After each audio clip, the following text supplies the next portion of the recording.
If it is given that 5 tan theta is equal to 3, then what is the value of 5 sin theta minus 3 cos theta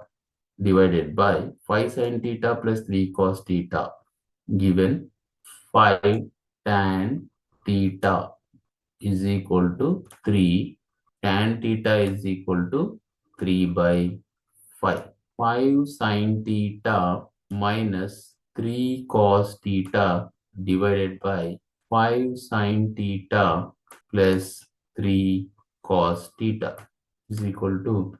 divide each term by cos theta. That is 5 into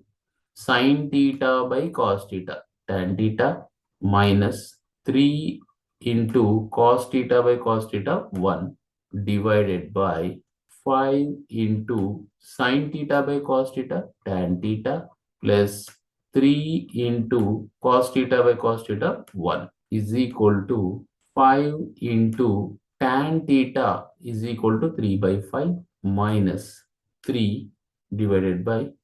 5 into tan theta is equal to 3 by 5 plus 3 into 1, that is 3, is equal to, here 5 gets cancelled, 3 minus 3 divided by 5 gets cancelled, 3 plus 3 is equal to 3 minus 3, 0, divided by 3 plus 3, 6, is equal to 0 by 6 is equal to 0. So therefore 5 sin theta minus 3 cos theta divided by 5 sin theta plus 3 cos theta is equal to 0.